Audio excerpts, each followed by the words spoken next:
नमस्कार दोस्तों, राज्य सेंटर में आप सभी का हार्दिक स्वागत है। आज का टॉपिक है मैट्रिक बोर्ड परीक्षा के लिए महत्वपूर्ण हिंदी विषय के ऑब्जेक्टिव प्रश्नोत्तर, जिन्हें अंत तक देखें, लाइक करें, शेयर करें, कमेंट करें और मेरे चैनल को सब्सक्राइब कर लें ताकि सभी नोटिफिकेशन आपको मिलता रहे। तो चलिए, प्रश्न संख्या 1, बुढ़ापे में इंसान बिल्कुल बच्चा बन जाता है, इस वाक्य में बुढ़ापे कौन सी संज्ञा है? बुढ़ापे में इंसान बिल्कुल बच्चा बन जाता है, इस वाक्य में बुढ़ापे कौन सी संज्ञा है?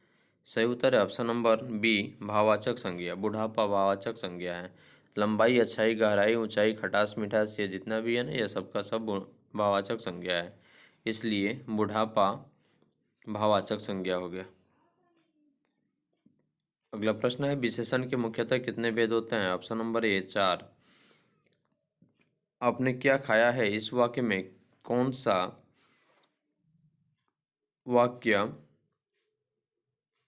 क्या कौन सा सर्वनाम है? ऑप्शन नंबर ए, प्रश्नवाचक, क्योंकि आपने क्या खाया है, इसमें क्या प्रश्नवाचक चिन्ह हो गया, इसलिए इसका सही उत्तर होगा ऑप्शन नंबर ए। प्रश्न संख्या 4, भविष्यत काल के कितने वे प्रकार होते हैं? ऑप्शन नंबर ए, 2। दयोधन का संधि विच्छेद क्या है? दधि जोड़ उदयन। ऑप्शन नंबर ए। राम ने भिखारी को पैसे दिए, इस वाक्य में किस कारक की विभक्ति है? ऑप्शन नंबर बी, संप्रदान कारक की। राम ने भिखारी को पैसे दिए, तो इसका विभक्ति चिन्ह होता है संप्रदान कारक का को के लिए, यानी कि जिसके लिए कुछ दिया जाए, जिसको कुछ किया जाए, यह संप्रदान कारक हो जाएगा, इसका सही उत्तर। अगला प्रश्न है, लौह पुरुष में कौन सा समास है? लौह पुरुष में ऑप्शन नंबर ए, कर्मधारय समास है। निर्जन में कौन सा उपसर्ग है? निर, हलंत। Option number B. निम्नलिखित शब्दों में कौन सा शुद्ध है? शोणित। ऑप्शन नंबर ए। यदि ए के बाद कोई भी भिन्न स्वर आए तो अय किस में परिवर्तित हो जाता है? ऑप्शन नंबर बी, अय, हलंत, यानी कि अय में। अगला प्रश्न है, निम्नलिखित वाक्यों में कौन सा वाक्य शुद्ध है? आपके दर्शन कब होंगे? Option number A. अगला प्रश्न है, हाथ साफ करना मुहावरे का अर्थ क्या होता है? चोरी करना। हाथ साफ करने मुहावरे का अर्थ जो होता है, यह चोरी करना होता है। अगला प्रश्न है, निम्नलिखित शब्दों में कौन सा शब्द शुद्ध है? ऑप्शन नंबर ए, हितैषी।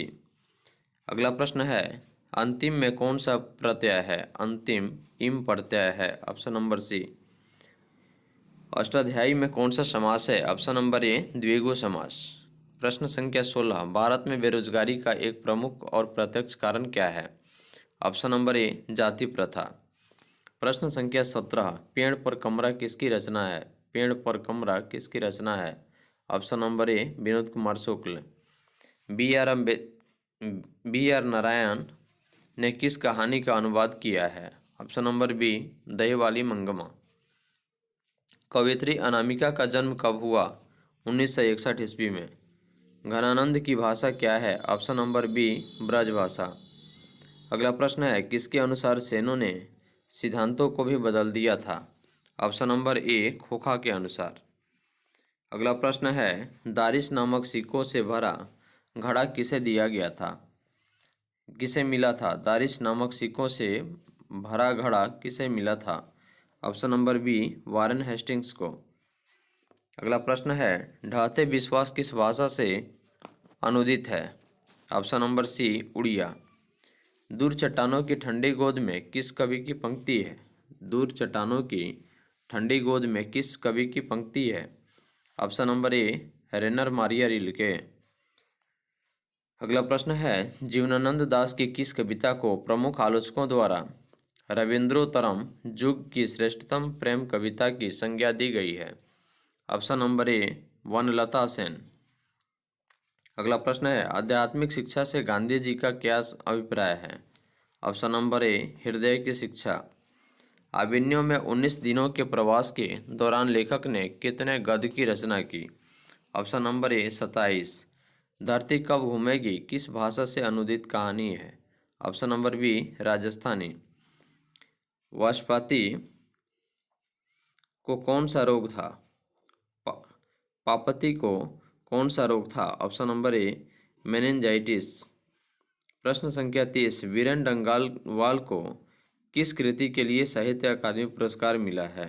ऑप्शन नंबर ए, दुष्चक्र में श्रेष्ठता। अगला प्रश्न है, परदेशी की विद्या पढ़ने का क्या परिणाम हुआ? सबकी बुद्धि विदेशी हो गई। Option number A. अगला प्रश्न है, नगर कहानी किस लेखक द्वारा रचित है? ऑप्शन नंबर ए, सुजाता। लेखक के अनुसार मनुष्य के नाखून किसके जीवंत प्रतीक है? ऑप्शन नंबर ए, पाशवी वृत्ति। हजारी प्रसाद द्विवेदी। अगला प्रश्न है, हजारी प्रसाद द्विवेदी का जन्म कब हुआ था? 1907 ईस्वी में। रहीरास किसकी रचना है? ऑप्शन नंबर ए, गुरु नानक की। रहीरास जो है यह गुरु नानक की रचना है। लक्ष्मी के बड़े पुत्र का क्या नाम था? अच्युत। Option number A. अगला प्रश्न है, एक वृक्ष की हत्या कविता में कवि शहर को किससे बचाने की बात करता है? ऑप्शन नंबर ए, नादिरों से। अगला प्रश्न है, गांधी जी का दक्षिण अफ्रीका प्रवास कब से कब तक था? गांधी जी का दक्षिण अफ्रीका प्रवास कब से कब तक था? ऑप्शन नंबर ए, 1893 से 1914। अगला प्रश्न है, जब पंडित बिरजू महाराज को संगीत नाटक अकादमी अवार्ड मिला तब उनकी उम्र क्या थी? 27 वर्ष। कवि ने माली मालिन किसे कहा है? ऑप्शन नंबर ए, कृष्ण राधा को। मंगू के अलावा उसकी माँ की कितने संतानें थी? 3। Option number B.